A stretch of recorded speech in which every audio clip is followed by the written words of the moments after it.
Okay, we continue as usual with a short summary of what we did last time. So if you remember, we looked at different globalization strategies in the last chapter, and globalization in optimization, as you remember, has nothing to do with global optimization, even though it's also in the field. But when we say globalization, it is making an algorithm convergent from any point to a local minimum. Yeah? Okay, so what we looked at was the line search methods, and on the other hand, the trust region methods, which we introduced last time. And the trust region method had a slightly different philosophy than the line search. It's actually not trying to compute a step and then making it shorter, but instead it tries to directly compute a good step that leads to decrease. And it tries to ensure this by restricting the search from the beginning with the model already to some region, typically circular, and adapts this region so that it's likely to lead to decrease, and if it fails, then it actually stays and makes the region smaller and then tries again. But that's like the exceptional case. Usually what it should do is every time make progress and adapt preemptively the radius so that it's the right size for the next problem. So these methods go a little bit more into the direction of steepest descent because of this radius, and when you make the radius extremely small, it's basically getting a steepest descent method because you just go down.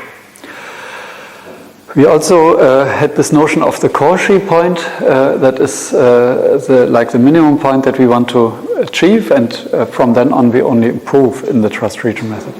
I have to excuse that I didn't write this up in the script yet, but I'm trying to do it this afternoon so that you can read it.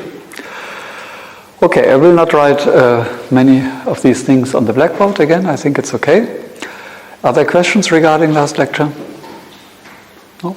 Good.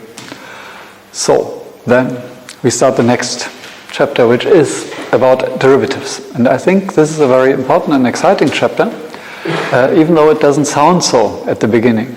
Derivatives is something that you have learned in grammar school usually, right? So you can compute derivatives, and so what should I teach you about it? But I hope that I will still be able to surprise you. And I think I already mentioned the fact that we are not interested usually in in functions that you can write down on the blackboard, even though the examples will be. But later on we will be interested in functions that you can write down as a computer code, which has maybe several pages and which might have loops. And these codes get long and very expensive to evaluate. And then you want also to compute derivatives of these codes. And a typical code that you could imagine, and we will do some examples here, is a code which has lots of inputs, namely your decision variables. So imagine that you want to control the flight of an airplane going from Basel to Brussels, to just quote my last flight. And you have some model of how the wind behaves, and every second you know the flight should take, let's say, 1 hour, and every second of this flight you want to have a decision on what would be your decision variable. So, of course, assuming perfect known conditions, maybe I shouldn't talk about an airplane, but maybe more like a space mission to Mars or something like this, where you would plan a trajectory, then you would have a lot of decision variables, namely in which direction your thrusters are directed at every moment. But if you fix all these decision variables, you could simulate your flight, and then you could see where you arrive and how much fuel you consumed. And so this is a typical situation in many optimization problems. You could also think of the shape, for example, for the topology optimization problem I've shown you at the beginning. Every pixel was one decision variable, and based on then the decision variables after you fix them, you can simulate somehow the stiffness of your structure. So what will always happen is that you have, or very often happen, that you have lots of decision variables and a complicated computer code to evaluate even your objective function. And as we have seen already, the gradient was the minimum thing that we need all the time just to check even if you're at a local minimum. So without the gradient you don't know anything. You just know that you have a simulation. You don't know if it's any good. But with a gradient you can go down. And so the question is, how do we get a gradient?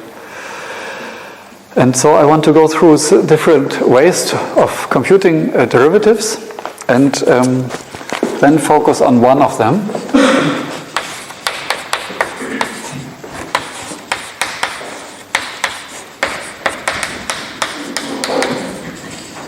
But before, let's just think of what do we know. So the first thing that you always know that you can do, so the question we address is how to compute nabla f of x, or nabla square root f, the second derivative of f at x, or maybe a bit more general, if you have a multidimensional function, as you remember, I usually use the big F. So how to compute this Jacobian. So these are the questions that we are concerned with, and of course this is a more general question, while these are special cases. And one way to do it is that you just go through your expressions, you look at the equations, and in simple cases you can do it by hand. And that's how we did do it since, I think, 300 or nearly 400 years now, 350 years, I think. That's how scientists compute derivatives, and it was a big progress that you could compute derivatives by hand using rules. But if you apply it to a computer code, it's actually rather expensive in the sense that you have to do a lot of work. Yeah, it's engineering time or mathematicians' time. And it's also expensive very often to evaluate your functions because these might not be optimized code. But what is even more serious, it's also error prone. So after you have done that, and sometimes my students do that, and then I say, okay, this looks like 2 pages of derivative. Mm-hmm. Do you think this is right? And then you say yes, but how do you know, right? You cannot know. So this is an important drawback. So the second thing is, of course, you take a computer algebra package like Maple or Mathematica, and you put in your expressions in, you press derive, and then you get some code out, which is again several pages. But because these packages follow strictly the same rules that we would do by hand, but they are hard-coded, we believe it's right. So then what we will do is we can do symbolic differentiation, as it is called. That's the name you give to that. But what is nice, it's usually error-free. It's also nice in the sense that it gives you the nice, the analytic expressions. What is not so nice is that it's often long codes. Long codes, expensive to evaluate. That has to do with a specific way of how the data are represented. Very often the evaluation trees are stored in so-called trees, and so expressions are expanded again and again by, so you see that the expressions get very long, but when you look at these expressions, you see the same expression at many places. So if there's like the 5th derivative of some function involving cosines or sines, you will have lots of cosines of the same argument in this expression, and then you could say, seems to be not an optimal way to evaluate my function. Of course, sometimes these tools also allow you to optimize the evaluation, but actually then they follow more or less what we will do as the main topic at this chapter. But before I come to that, I want to say that another way that is actually like the always applicable approach is the thing that we mentioned already last time, so I can make it shorter today. And that is that you just take your computer code, you have a program that you can call 2 times, and you can compare the result and take a line between them, basically approximating the slope. Yeah, that is, the picture is relatively easy. You evaluate your function at 2 points, here and there. Then you get these 2 points, and you take the line connecting them, and the slope of this line is your derivative. And then you make this distance quite small, and this is what we call finite differences. So what do finite differences do? They are so important because they are always applicable. So finite differences, FD, But they are not the end of the story. But they are useful to know about, because you can, whatever your function is, when you call it, you can actually compute the finite difference quotient. And I think at the end of last lecture I explained already how to do it. So I won't do it again. I just want to recall the formula so that you have it. I write it for the big F directly. So what you do is you call your function f at some point which is slightly perturbed. You subtract from it the function value at the middle. So let's say here was x and here was x plus t p.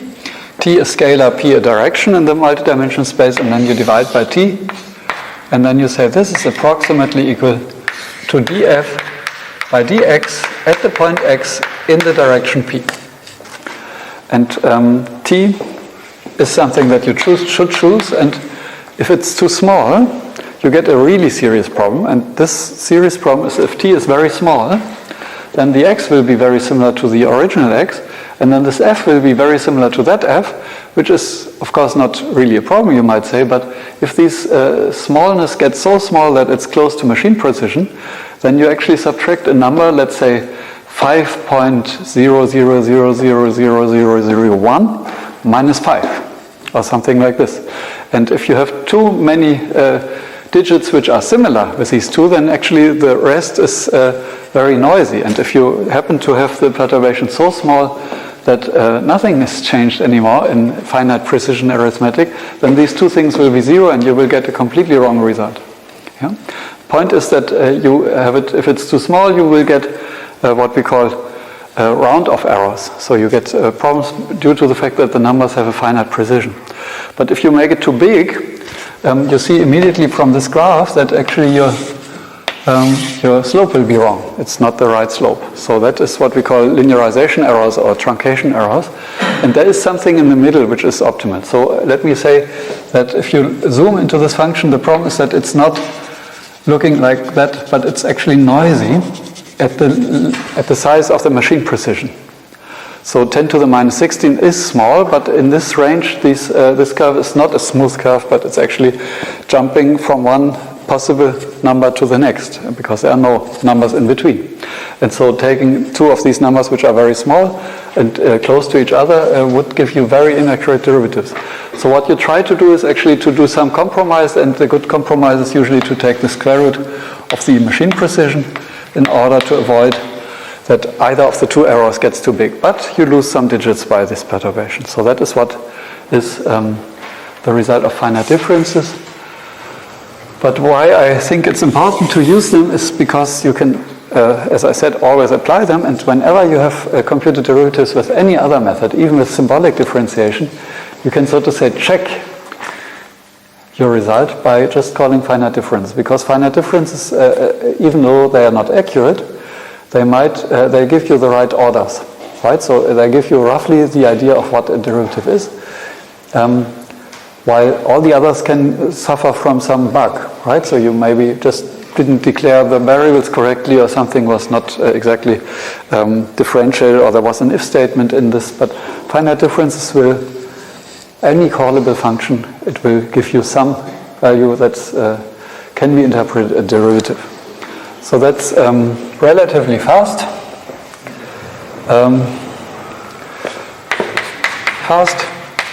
It's also relatively easy, but it's also inaccurate. By fast, I mean the following. Actually, if you think of how fast is it to compute a derivative, you see it directly from this formula. Each direction costs just double as much as you have as for one function evaluation. So very often we measure the cost in evaluating derivatives in terms of how expensive it is compared to one function call. So if for example, you can simulate a mission to Mars, so you simulate that with some numerical integration routine, and your simulation takes you 10 seconds, then the question is how long does it take you to compute the gradient of the objective function.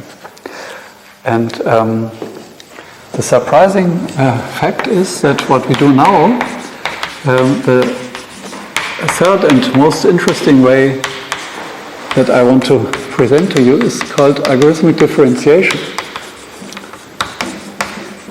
It's called AD. Automatic differentiation was the old name. Today we say algorithmic differentiation. Sometimes the old one will slip through my lips. Yeah, it's a bit arbitrary. The good thing is when I say AD, it is both, so I try to say AD when I say algorithmic differentiation. And the principle here is actually very similar to symbolic differentiation, but it has some catches and it has some guarantees on the runtime.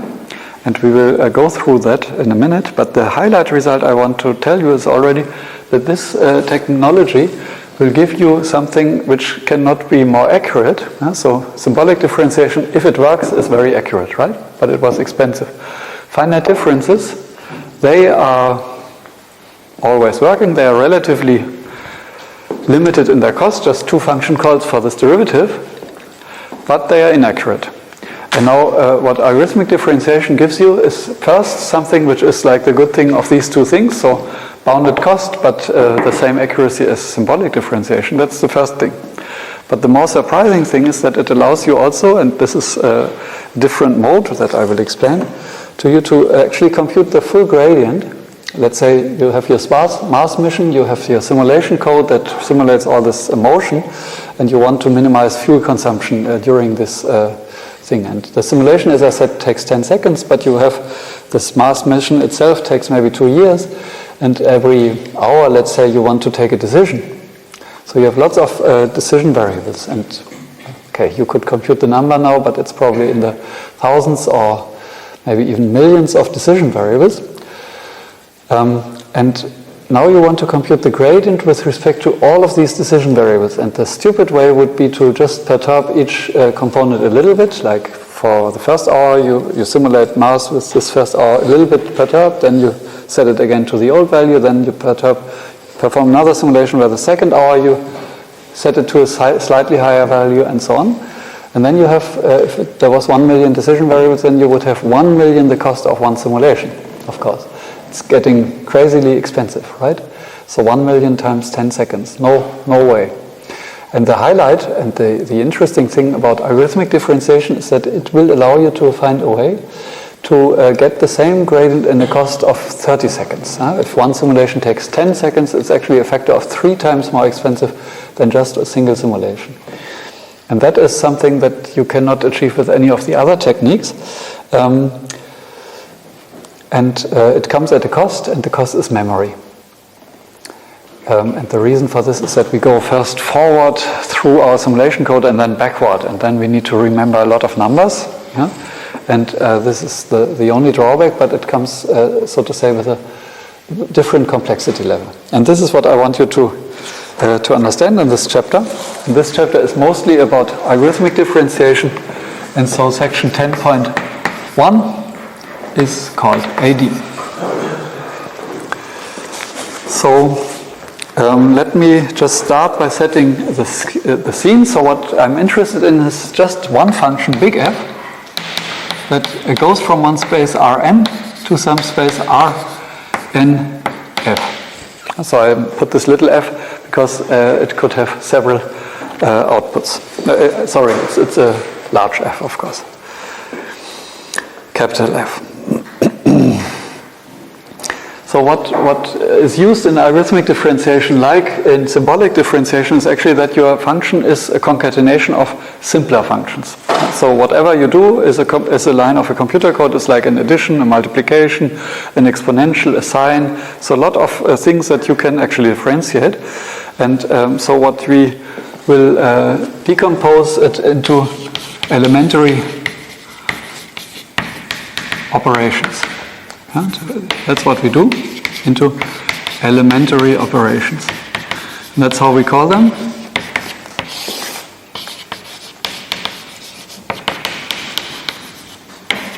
And at the bottom level, what do elementary operations do? They take either one argument, like the exponential or the sine. They take one argument and make another number out of it. Or they took 2 arguments and make one number out of it, like a multiplication or a division. So all these elementary operations actually have either one number in and one number out, or they have 2 numbers in and one number out. So this is what elementary operations do. And they act on intermediate variables.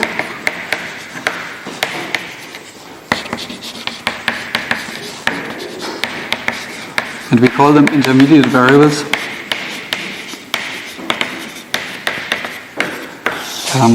because they are neither the input nor the output. Okay, and in order to get some notation, I want to define the inputs as x1 up to x little n. So these are all numbers, huh? So they are all in R. So I'm now talking only about numbers at the moment. Then I have these intermediate variables. And these intermediate variables, I just continue numbering them because it will make my notation much easier. So they start at actually xn plus 1, xn plus 2, and every line of your program will define a new of these intermediate variables. Sometimes they have the same name, but we actually disregard that fact, so we number them consecutively. So it will be a very long list of numbers. So, and the last one will be xn, and I think we wanted to stop with xn plus m. Yeah.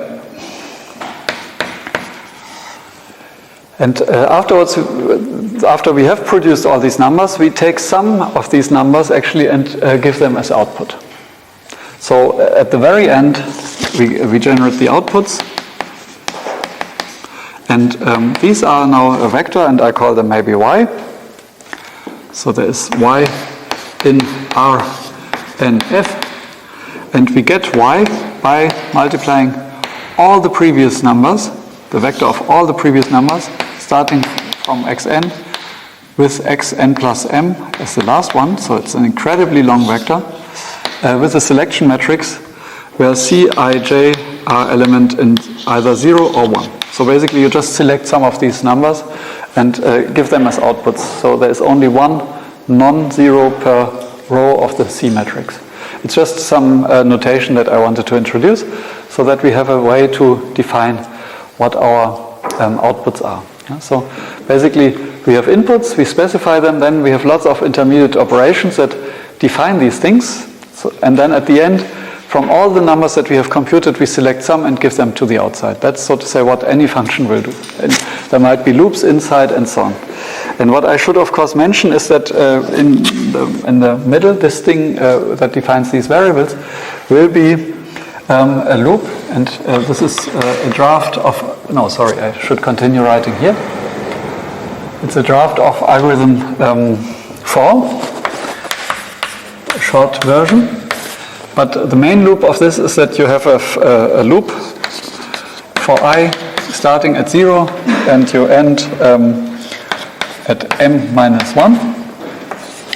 And what you do is actually you define x n plus I plus 1 by some elementary operation, and this elementary operation I call phi I.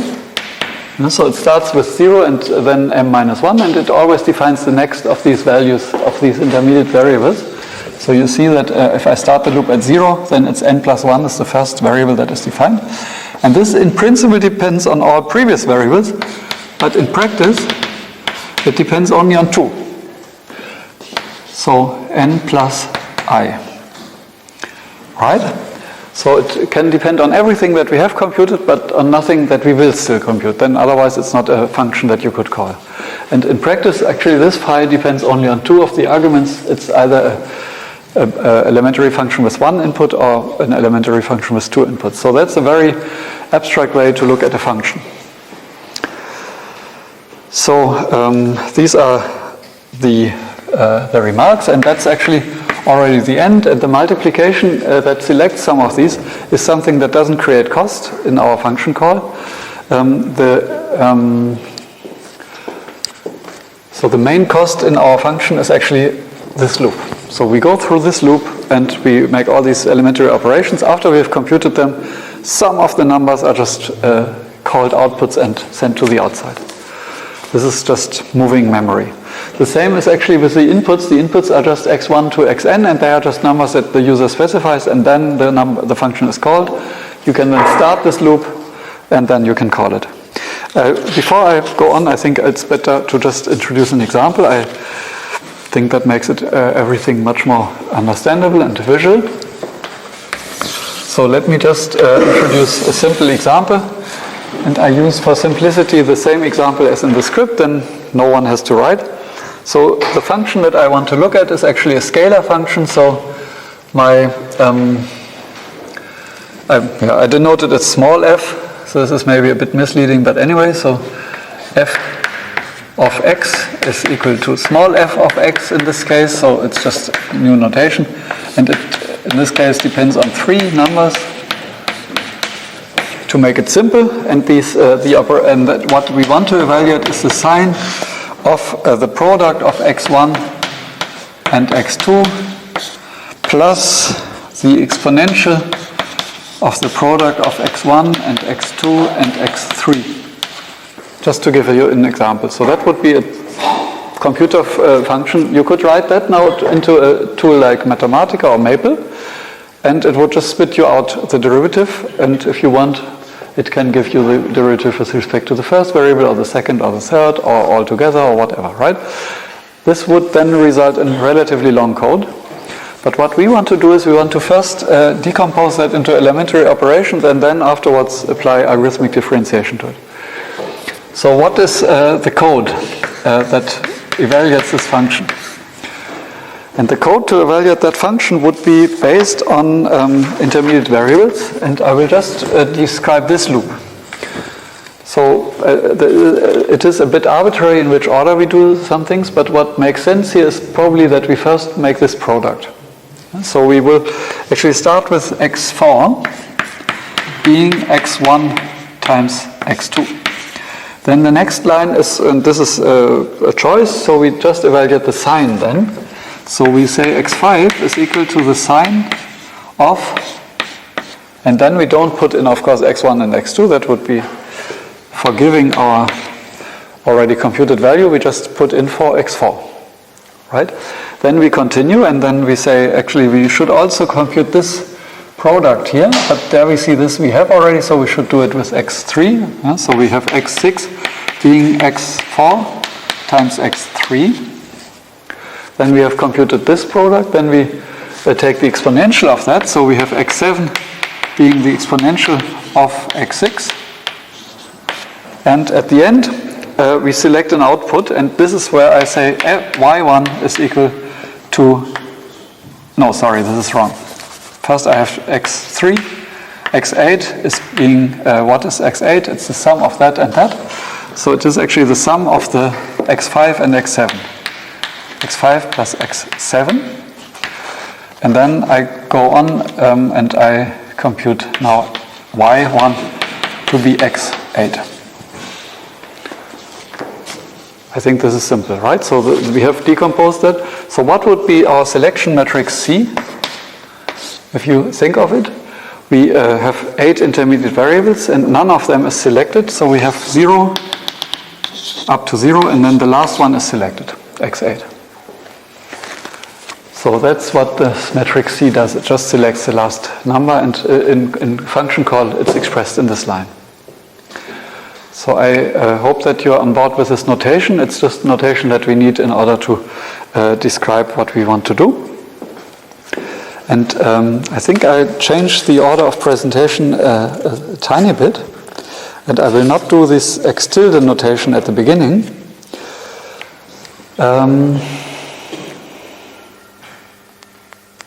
But only introduce it when we really need it, because I think it's not needed at this moment. So we know how to translate a function into elementary operations, but now we want to use this elementary decomposition in order to compute derivatives. And there are 2 modes of algorithmic differentiation, and one is forward mode, which is in some sense similar to finite differences. It has also the same complexity, but it's more accurate. While the other, the one that is more astonishing, is called the reverse mode. So we have forward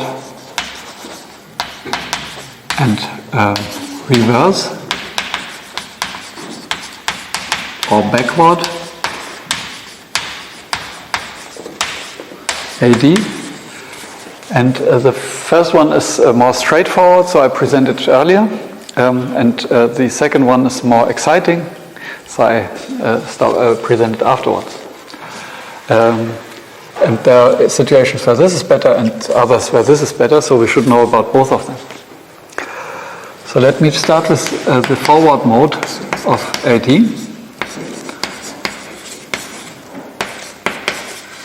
That is quite intuitive, and it uses a notation which I think it's very easy to introduce if you studied physics or if you are familiar with for example, with curves in spaces, like when you use dots to denote time derivatives. And this is what people do, is actually they say x, maybe I should first define it, is the vector of x1 up to xn. Yeah? So that's the inputs. And what I could define is actually a vector that is just x dot. And that is then something which is like the speeds with which the inputs would change. And the intuition behind it is, if you take your computer function, what you would like to do is you would, so to say, call it with arguments that all change. They have a speed, so to say. And then all the intermediate variables in your computer function would also change with some speeds. And these speeds we can compute based on propagation of derivatives through our code. This is what we want to do. And so we will actually say that the speeds with which the inputs change should be identical to p. And p is a vector in Rn, which gives us the direction in which we want to have the derivative. And so what we are interested in is, so to say, y dot. That's what we are interested in. And y dot is, of course, y is actually your function evaluated at x, and then y dot is, of course, if you just use the formula, y dot is df by dx at the point x times x dot, which is actually df by dx times p. So that is exactly the direction derivative that we would like to know. And we compute that by going through all the elementary operations, through all these lines, and using just the simple chain rule of differentiation. So we define intermediate dot quantities. So we call them the dot quantities. And they will be actually x1 dot up to x n plus m dot. So all the intermediate variables will come with a dot. And of course the y's as well. But this is trivial because we just need to copy these things at the end. And how do we define them? We define them as actually the derivative of this specific variable x. I use the total, it's more intuitive. So I have here some index j, let's say, for one of these intermediate variables, and I look at how this depends on the original input variables that I call x. This is a bit misleading because when I write only x, I mean x1 to xn only, so only the inputs, while this is usually referring to the intermediate variables. And then I multiply this with p. And you can easily see that even for the first ones, so the ones that are the dot quantities, this will be, So if I should first define this. So this is actually xj dot. That's the definition of it. So it's actually the rate of change with how fast this intermediate quantity changes when the input changes with rate p. So it's not only the y that is interesting for us, but on the way to compute the y, we are actually using these xj dots for all the intermediate quantities.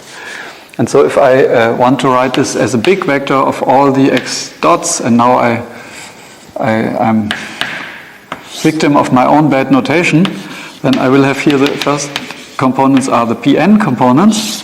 So this is now all components. Bad notation, I should admit. And then come the really interesting dot quantities are this xn plus 1 up to x dot n plus m.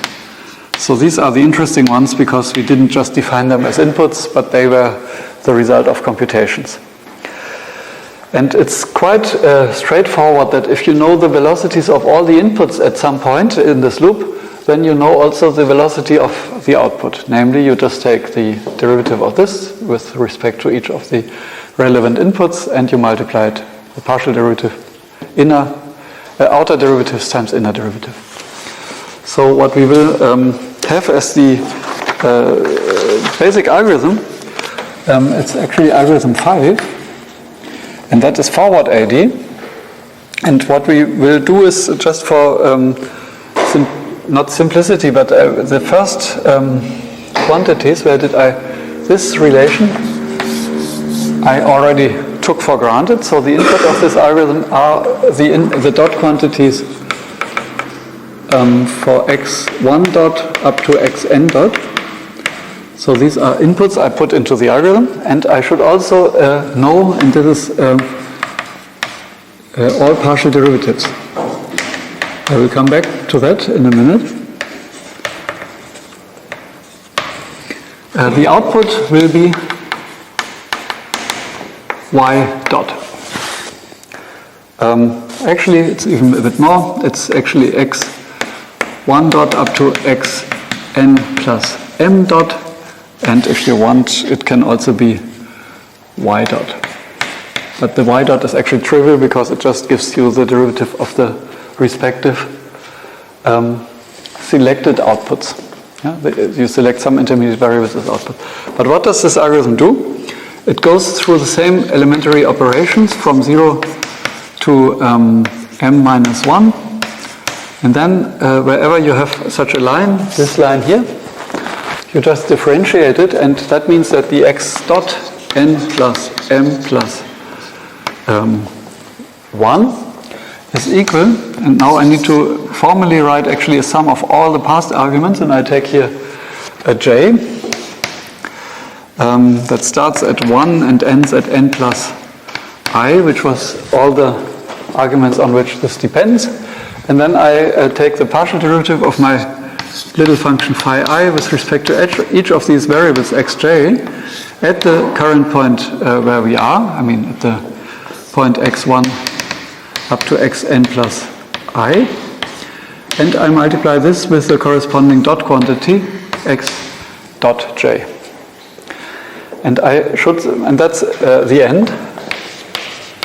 And then of course at the end you can set y dot is equal to c times all these x dots together. Yeah, so it's a selection of all the,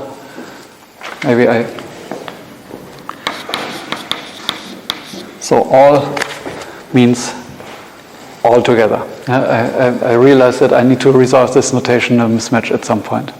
But at the moment, when I say only x and I don't say anything, then it's x up to n.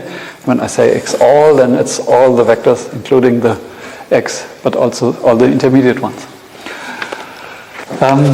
Okay, and what you should please keep in mind is that this is actually only consisting of 2 entries. So formally it's a sum among all the previously computed variables, but of course it depends only on either one. So there is only one entry in the sum because it was an elementary function of the type which has one input, or it could be with 2 of these summands because this function might depend on nothing more than 2 of the inputs. And this gives you the derivative. And I think this whole thing is overly complicated. It's much easier to do it. And let me just do it, and then you will see immediately that it's trivial. And that you would always have done it like this anyway. So let me write down this function. Is there a question? Here? That should be an I. Yeah, thank you. Great, thanks. Is it also wrong there? No, there it's right. Thanks. So we go through our function, and I copy actually each line, and before I continue, I will also write the corresponding derivative line. So what will be the corresponding derivative line here? It will be x4 dot is equal to, let's start with the first variable. So it will be the partial derivative of this function with respect to the first variable, which is actually this thing, it's x2, that's the partial derivative, times the dot quantity of x1. Okay? And the second thing is it will be the partial derivative with respect to that number, that will be actually this one, because it's just a product rule, right? So it will be plus x1 times x2 dot. And you see already, hey, this is something trivial, right? This is what you would always do when you differentiate a product. That's a product rule. Yeah? And then you go on. And let me do it for the next line. So here we have x5 equals sine of x4. And then we have here x5 dot is equal to the cosine of x4. Maybe I make brackets around it. That's the partial derivative. And then I multiply it with the dot of x4 dot. And in the computer code, this is already well defined because the x4 dot came just before. So no problem here. And also the x4 was known, and you see that here is a partial derivative, which is, something extra you need to evaluate and compute. So we go on. So x6 was the product, I think, of x4 and x3. So actually, if you want, I can leave this, or we can do it together. So that's the product rule again. Let's always start with the smallest index first to have some unique ordering. And then, how should I start? So I want to have one contribution of x3 dot, and the other contribution will be x4 dot. And each is weighted with the partial derivative of the function. So here it's actually x4. And here it is x3. Okay, and now we go on with the x7 is the exponential of x6. So this is easy. x7 dot is equal to the derivative of the exponential, which is the exponential of x6 times x6 dot. And in some smart AD tools, you would then recognize that this is something you have already computed, so you don't need actually to recompute it, and you would just say x7 times x6 dot. But this is extra, it's just a little detail which is only true for the exponential function. Okay, and then we had x8 was the sum, I think, of x5 and x7. So then x8 dot is equal to, this is simple, it's just x5 dot plus x7 dot. And then, of course, y1 is equal to y1 is equal to x8, and then y1 dot is equal to x8 dot. This is not costing you anything, but I write it down for completeness because that will be the thing that we find interesting as an output. So I think these rules are relatively straightforward, and until now you might say this is trivial, and then it's good. That's what I wanted to intend. What will be the meaning of this result? So what is this y dot? What is it? It's of course x8 dot.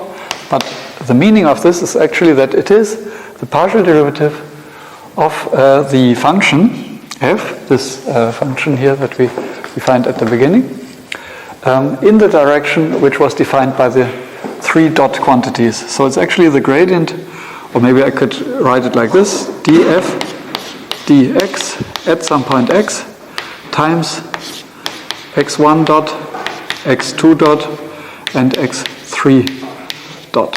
So it's the directional derivative in that direction.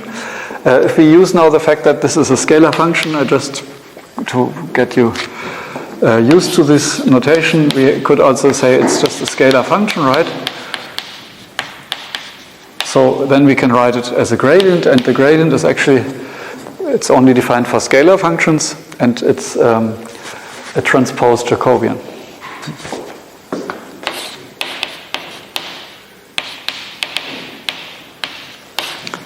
So we have computed a directional derivative of our function into a direction that we could compute. And if you want to compute all three components of the gradient, you could compute. You could call this once with x1 dot set to 1 and the others to 0, and then you would get the first component of this gradient, and so on. You agree? So this is something for later. But I want to say is that one can, if you look at these equations and then someone makes the analysis of all the possible intermediate elementary operations, you see that the cost here is roughly, I mean, there are two multiplications where here was 1, here's a cosine, and there's a sine. Some of these operations are actually nearly as cheap, like additions, but some seem to be double as expensive as the original ones. So what we will be able to state is that this code on the right can be not much more expensive than this code, and the factor is depending a bit on what you call your elementary operations. But typically, this is a number that I just give a number for simplicity. I just say it's 2 times more expensive than the original function call, because my elementary functions are just 2, double the size. Yeah? So one can show that the whole Jacobian, so this JF, which is df by dx at x. Yeah? So the cost to compute the Jacobian f times a p, some direction, that is actually what we did here, is smaller or equal to the cost, 2 times the cost of calling f. And this notation is something, please get used to it. I just write cost of something, and then I mean by this the cost of evaluating a function which gives me that value is in terms of flops. Yeah? So this is for forward AD.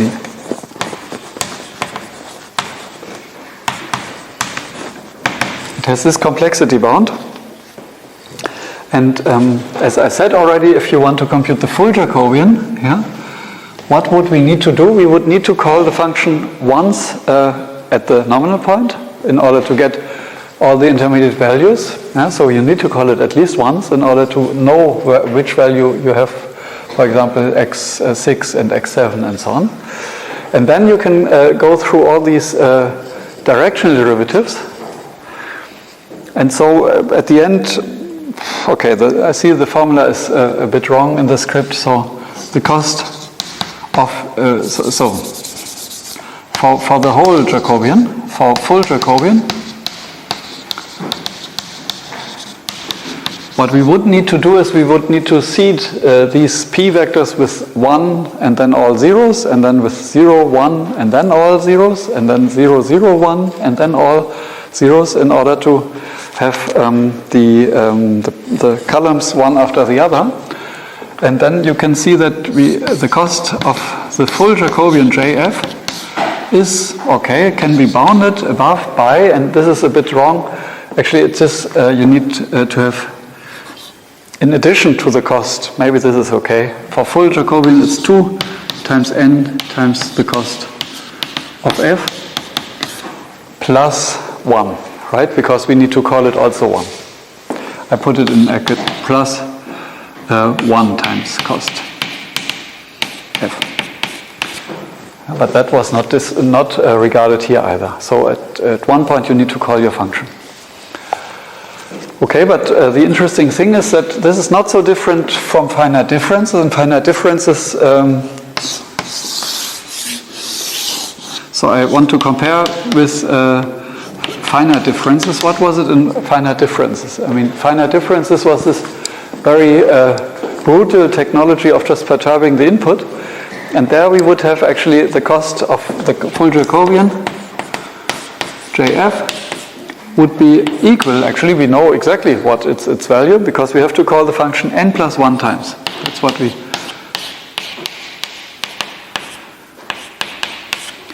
So you see that it's slightly more expensive. The factor 2 here could be the disadvantage. But besides that, it's the same order. And if you have n big, let's say 1 million inputs, you will get into hell with both approaches, into a very slow evaluation. I still want, before we start the break, I still want to give you a little trick how this could be implemented without any programming effort in MATLAB. And that is a very funny thing, and I call it the imaginary trick because it's a trick and it's not something extremely deep, but I find it from a programming point of view very exciting. And so the interesting thing is, when you have a function programmed in MATLAB, let's say you have written all these lines in MATLAB as a MATLAB function, and now you want to compute the derivative using automatic differentiation. And one way is to, so to say, process your code and copy each line either by hand, or there are, of course, tools that do this automatically. But the other way is just to do something that looks surprisingly close to finite differences, but is indeed forward AD. So I give you this imaginary trick, and I tell you first what you can do. It's something that you can only do in some programming languages like MATLAB that do not declare variables. But actually what you can do is you can compute this Jacobian JF in some direction by evaluating the following thing. You take the imaginary part of calling your function f at x perturbed into a direction which is I times t times p. And I is the square root of -1. So in engineering sometimes we call it j, here it's I. I is the imaginary unit. So you perturb your input a little bit and you add it into the imaginary direction, which is something you cannot do with a normal function, but in MATLAB you can do it. So your input was real, you perturb it into an imaginary direction, and then you look at the imaginary part of the output only and you divide it by t. So it sounds like finite differences, but it isn't, because there is no difference. Nothing is subtracted here. So it will not suffer from round-off error. And if it doesn't suffer from round-off error, you remember, then we could make the t arbitrarily small. And so we make it arbitrarily small. So let's say with t equal 10 to the minus 100. Just to give you a terribly nasty number. It's extremely small. And if you add 10 to the minus 100 to 1, on a computer this will be still 1. Yeah? It's so small that it will not modify the number. But if you add it to an imaginary part which is 0, then it will still be in floating point arithmetic something. And this something is enough to give you exactly, actually, up to machine precision, the derivative. And depending on how far your range for floating point numbers is. But it should be definitely less than 10 to the minus 20 or something. So this is surprising, I would say, but actually this the theorem is actually, or what you can prove is that this is exact up to second order, and because this is such a small number, this one will be practically 0, so you will actually be able to use it as accurate as any other derivative. And the trick to deal with it, but there is one assumption, assuming f of x is analytic,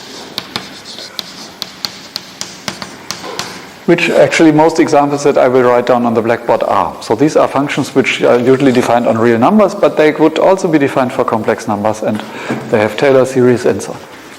So what you will define, to show that this is actually the case, I will just define a g of z as f of x plus, and here I take already p, but I perturb it with some number z, which is a number. It could be complex or real or imaginary, whatever. Yeah? So I just define this thing.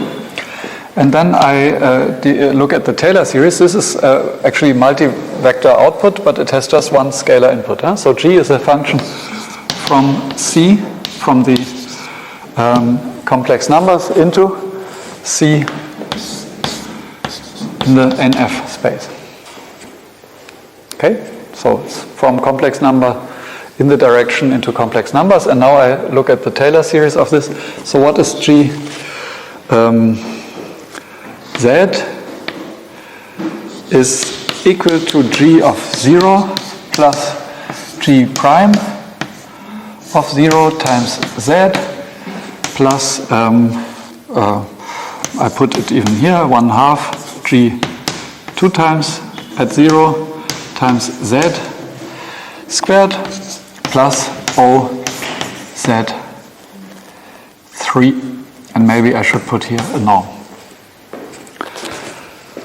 So when you look at this, and now you set Z to be an imaginary number, so now I set actually Z to be I times T, so a small imaginary number, then I can just see what are the real parts. So G of I and T, this is now an imaginary number, it will still be G of 0.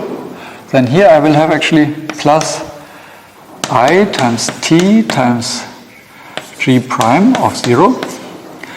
Here I will have something which is negative, right? So it will be minus 1/2 times T squared, minus because of the I, G 2 times of the second derivative of G, and then plus O of T to the power of 3.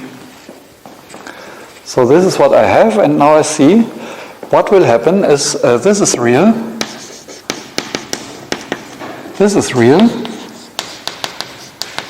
this is imaginary, and this is something which could be complex, so it has some imaginary part. But by the operation that we do, namely by taking the imaginary part only, we will actually select this plus some part of this. So by dividing it by T, so actually what we have is JF x times P is equal to G prime of 0. Yeah, so that was just by construction. That is the derivative of this function G prime, this function G at the point 0. Yeah, the derivative with respect to Z. But that is given by exactly this expression now. Yeah, so because the real parts are just thrown away by taking the imaginary part.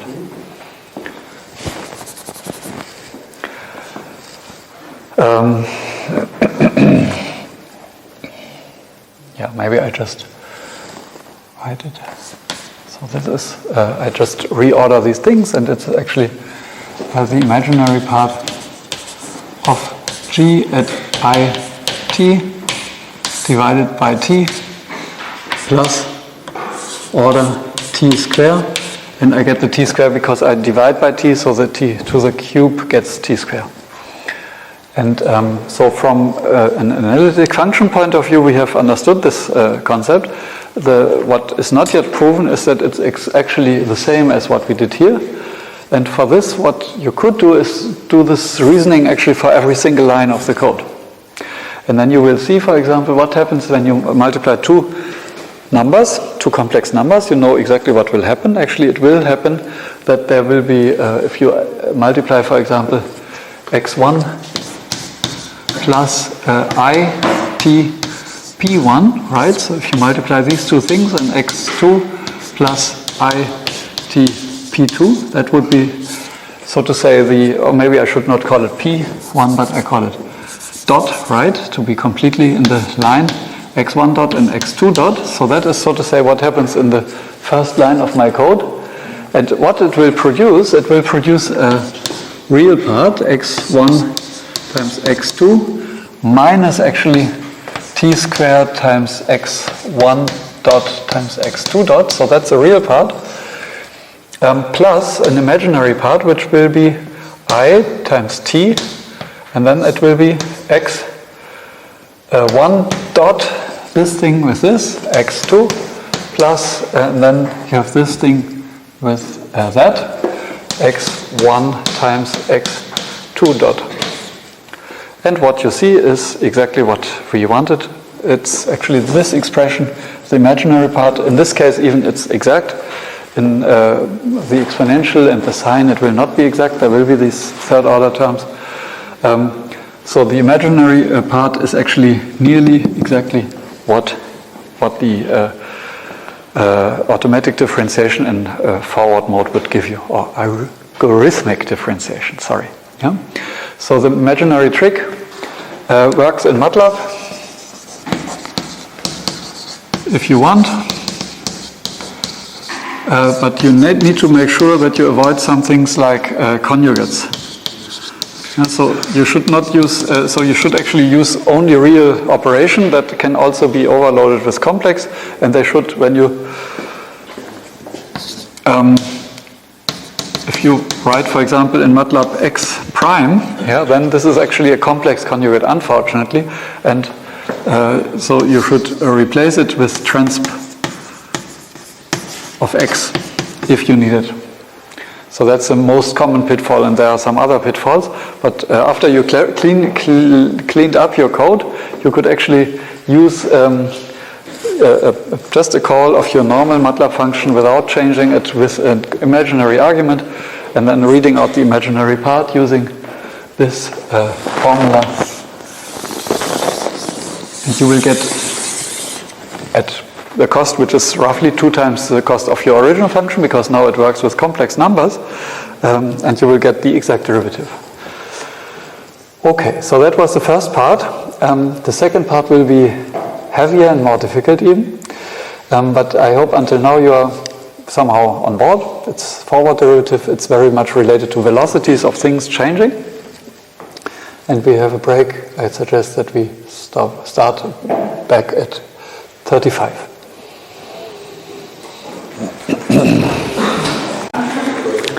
Ladies and gentlemen, are you ready to continue? Good. So what we will do now is we start introducing the notation that was missing basically in the previous part, and afterwards we will have a new look on the forward mode, and then with one little switch we will go to the reverse mode, and then from this perspective it looks simple. That's what I tried. And afterwards we give the formulas that you need to go through the same example that we did before. So, but the first thing is a new notation.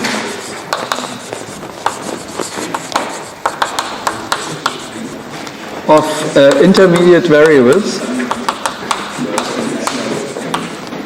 and elementary functions. So the first thing is when I said x at some point, right? I meant this vector of x1 up to xn, and I should just give it a decent name so that I can distinguish it from the other vectors which have more arguments, and my name for it is actually x tilde with an index 0. And that is because it is all the numbers that that are needed in the first elementary operation. So that's actually the input vector to the first elementary operation, which was called phi 0, right? So this is the input of phi 0. And so we can go on. So we can actually define x tilde 1 to be the same vector up to xn plus 1. And more general, x tilde, it will go up to m minus 1, I think is the last one. No, m even. And that is then all numbers up to xm. So, xn plus m. So that was all numbers that we generated with our whole algorithm until the end. And then you remember that our output was then y was just multiplication of c with x tilde m. So now I have a more decent notation. This I should have done from the beginning, I think, but now we also make it even more complicated.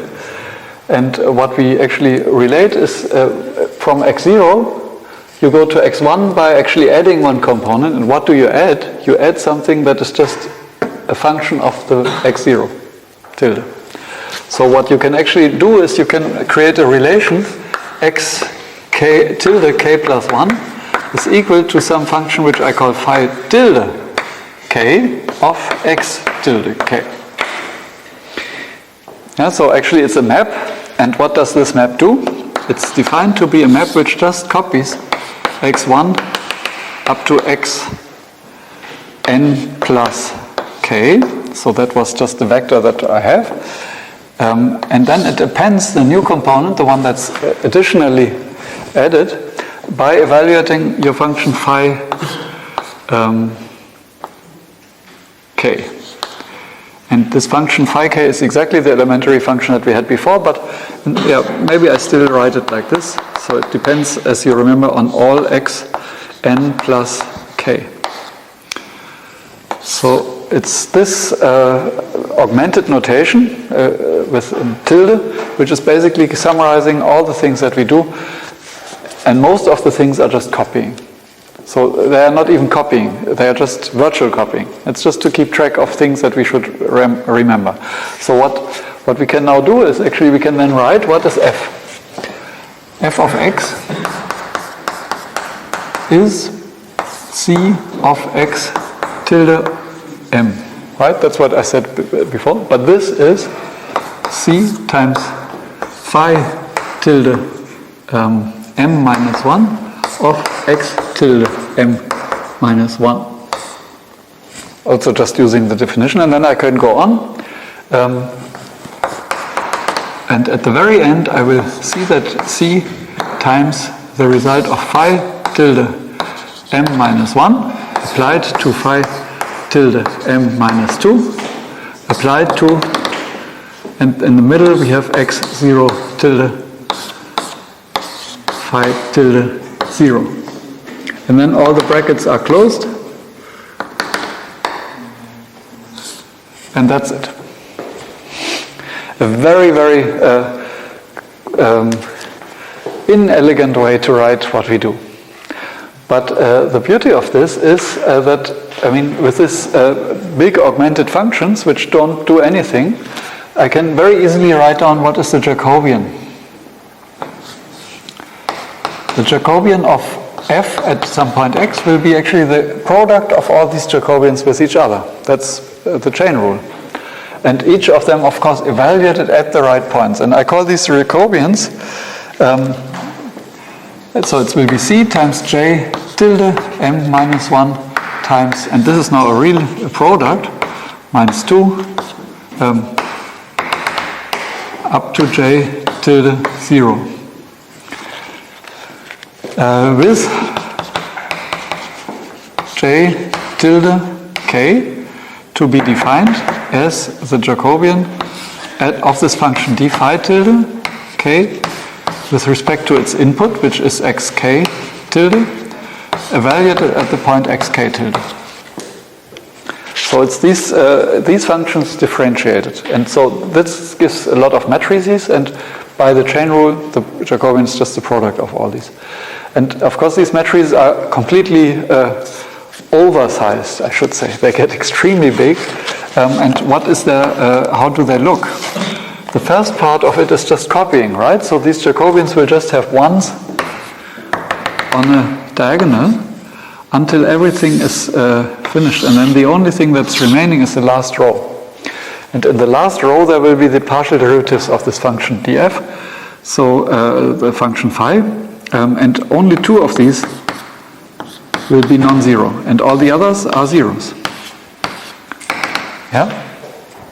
Because it's an elementary function that at the end only depends on two of the arguments. So what the forward derivative now computed was actually from one elementary operation to the next, it was computing the dot quantities of these x tildes. So actually the forward AD, what was it doing? It was computing x0 tilde dot, that was the starting point, and that was used to compute x tilde 1, so after the first elementary operation, until x tilde dot m. And then you could multiply that with c and get the output. And what does it mean actually if you think of this? It would just use the the following expression. It would just say what we do is j f of x times p is equal to c times j tilde m minus 1 times j tilde m minus 2 j tilde 0 times p. That is what we want to evaluate in this forward mode. And the idea was to first compute. This thing was actually x0 tilde dot, right? So that is x0 tilde dot. That's the same. But we first compute this product, and then together this product is x0 tilde 1. And it's getting longer and longer. And so then we take all these products with each other, and here we would have, for example, xm minus 1 tilde dot. Here this would be, after we take then now this product here, we have xm tilde, and then we multiply this with c and we get the output. So it's just a particular way of computing this product of Jacobians. We just take first this large matrix with all the ones, we multiply it with p. Then we get a vector which is one component longer. We multiply it with the next Jacobian, we get another vector which is a bit longer, and so on. So this is just a very big way to evaluate our, to write down what our algorithm from before does. And of course this way to write it down is a bit overkill, you could say, because it was so easy to understand when I wrote it down line by line. But this overkill is, I think, necessary in order to motivate and explain how the backward mode goes. So maybe I should note that because these Jacobians all contain ones at the beginning, they just copy most components anyway, and then they modify, they add a new component at the end. Like the function itself. The Jacobian does the same. It adds something at the end. So what is now reverse AD? It's a new chapter, section. And it will do actually this, from this perspective, it will do something quite simple. Backward or reverse AD. And what reverse AD does, it computes the Jacobian vector product, but not a Jacobian vector product where you multiply the Jacobian from the left with a standing vector, but it's actually where you compute it with the left, not with the right, but you compute it from the left. So, given lambda, I call it lambda, it's element in RNF, so the number of outputs, it computes lambda transpose JF at X. So it computes not, if you would see this lambda with a unit vector which has 1, 1 and then a lot of zeros, then this would give you the first row of J and not the first column. And the forward mode with a unit vector we would get a column of the Jacobian. With the reverse mode we will get actually a row. Of course it can be a mix of rows depending on what this lambda is. So it gives you something like a backward directional derivative. Yeah, so we could sometimes call it reverse or adjoint directional derivative. Sorry? Oh, yeah, derivative. So we get something interesting. It's something different. And so now if you look at this expression, you know what the JF is. We just look at the formula above. It's actually lambda transpose times C times J tilde M minus 1 and so on. And at the end we have J tilde 0. And of course there's nothing that tells us in which order we should compute this Jacobian product. And of course when you have a vector here and then these incredibly large matrices, it makes sense to first compute the vector product like this. So first compute these two things. that is actually a vector multiplied with a matrix, so that will be another vector.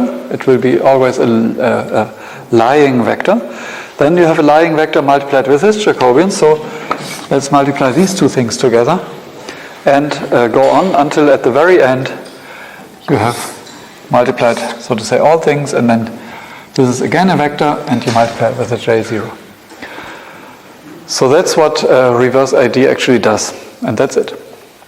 So it's of course with this very clumsy and large notation, and I could also transpose this expression, but it will not add any value, so it could just revert it.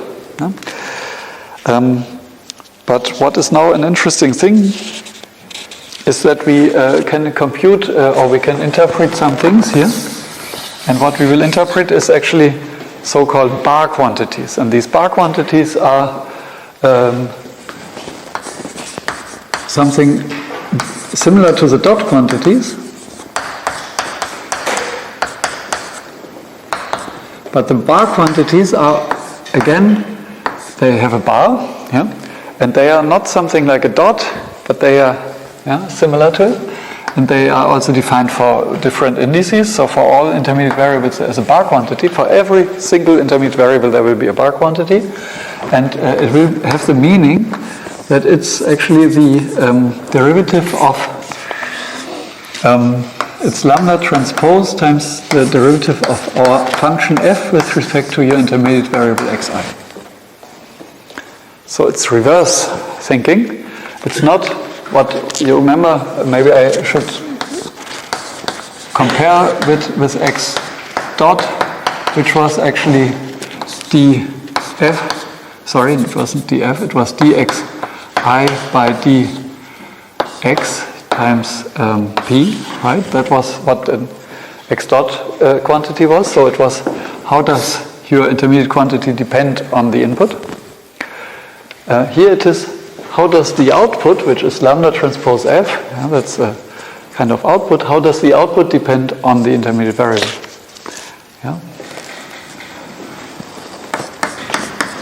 How does lambda transpose f of x depend on xi? So that's what this bar quantity will tell you, and this bar quantity, this is only a meaning that I wanted to give to it. That's how you can interpret the things that we will have in our intermediate algorithm.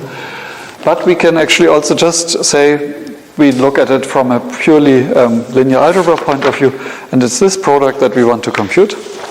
And now my notation gets extremely nasty, because I can actually summarize all these bar quantities in a big vector of these tilde vectors again. And so what I will define is actually x, and now let me decide if I do the tilde first or the bar first. So x tilde I, this was the full vector of all these variables x1 up to xn plus I, like all the intermediate numbers until index n plus I, and I can actually give it a bar, and then it will be the collection of all these bar quantities. This is just a definition, and then I can actually now say what I compute with these things are these bar quantities. So the first thing is what happens here at the very end. You remember I have the x tilde m. That was this thing here. So that's what I have at this moment. And so the first thing that I will actually define is I will define x tilde bar m to be, maybe I could transpose it, but I want it to be set to all these things, right? So it's actually C transpose times lambda. Because that is when I would, at this point, when I modify this x tilde m, then this is how it influences the output. So this is now, because I put these in a stacked form, that this is transposed. Okay, now I can continue and I can see how, so that's actually this thing. So this is actually x tilde m transpose. And then this whole thing here will be x tilde bar m minus 1 transpose. So, and you see it's related via this Jacobian. So what I can now do is I will just have x tilde m minus 1, which will be obtained by x tilde m bar multiplied with this Jacobian j tilde m, but with a transpose. This will be the second line. And you see that now I got actually backwards. So I started with all these intermediate numbers, but I got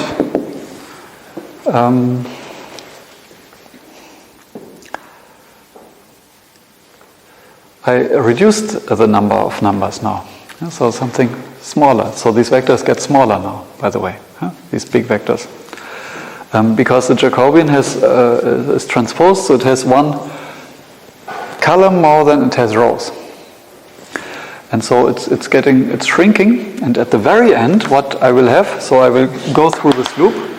So the loop will be actually x tilde, and I call it I, is equal, and I think I should be careful here, because here I had the m minus 1, right? So there was no m, so it was already m minus 1. Sorry for this. So here I have xi bar, the quantity is j tilde I transpose times x bar tilde bar I plus 1. So this is the loop that I go through, and at the very end of the loop I will have an output, and I will have defined x tilde bar 0. That will be the last thing that I have computed with this algorithm. But what will it be? It will be, of course, x1 bar up to xn bar, and it will be actually this whole thing. So this whole thing here at the end will be x0 tilde bar transpose. So that's what this whole thing means. And so it is immediately clear that it is the result of my Jacobian vector product. So after doing all this thing, and I have computed with an algorithm that just loops reversely through my operations, I've computed the Jacobian product with a vector from the left. Okay, so what this means is that I have done a lot of matrix multiplications where a lot of zeros and ones are just meeting a lot of zeros and ones. So all this is stupid operations that I should not actually perform. The only thing that really happens when you look at these operations, let me just look at this in some detail. What will happen here is actually that I have x bar 1 up to x bar n plus I. So that's what I have here, is equal to 1s. Then here are the two non-zeros, but it's transposed now, times x1 bar up to x n plus I, here was an I, plus xn plus I plus 1 bar. So these are the things that are happening here. And you see that nearly nothing actually changes, because all the things are copied, but some components, in particular actually two components, will change. And they will change with the value of their partial derivative multiplied with this last bar quantity. So the interesting thing here is that if you remember that this Jacobian was actually containing the partial derivatives of one elementary operation only, this will actually say that everything is copied, so you don't need to do anything with the quantities, but two of the bar quantities are updated, and these are the bar quantities that have been inputs to your elementary operation. 1 or 2 bar quantities are updated per elementary operation.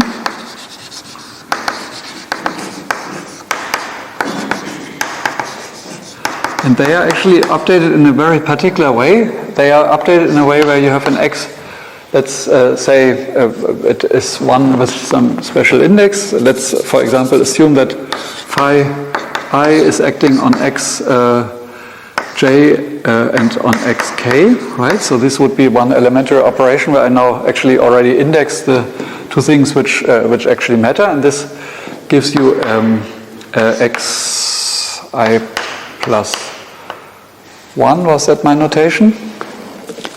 Just to be sure. Oh, we are getting close to the end, but I want to make this complete at least.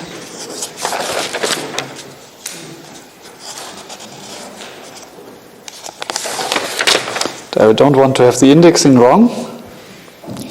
Sorry, it was actually even a bit more different, right? So it was n plus I plus 1. Yeah. So to have the counting right, n plus I plus 1. So that was my elementary operation.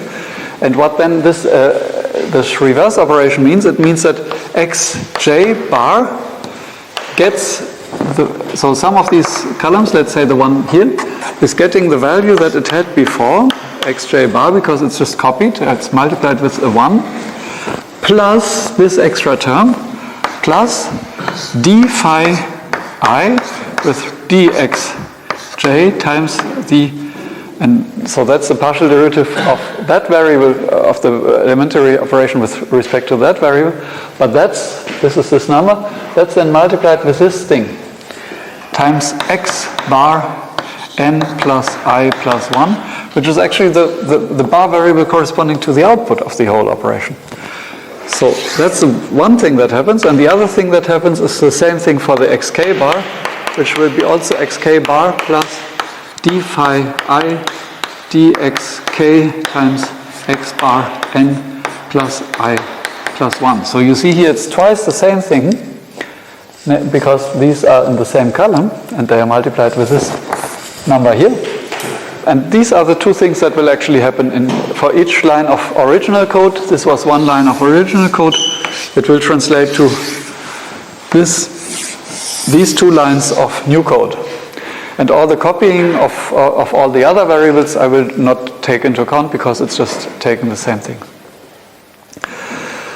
I think time doesn't permit me to do the example. What we will do next time is we will look into the example code again and really apply this formula to this example code. And after doing that, I think you should have the feeling that it's as simple and as mechanic as the forward mode, by just remembering a few rules. Every single operation needs to be processed one after the other, but in reverse order, because of this choice that we go from the left through our Jacobian product.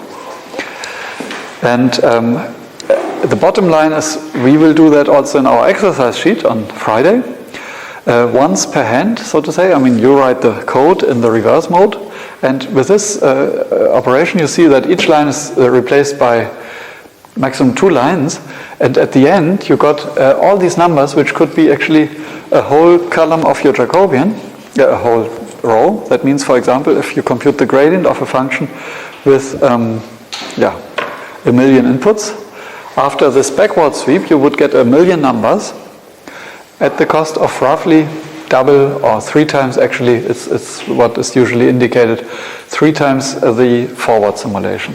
But you get all these numbers as an output, because at the end of the backward sweep you have all these things, all the inputs. Okay, and that's it's not rocket science, but it's quite exciting and quite powerful. See you on Friday at 2 o'clock.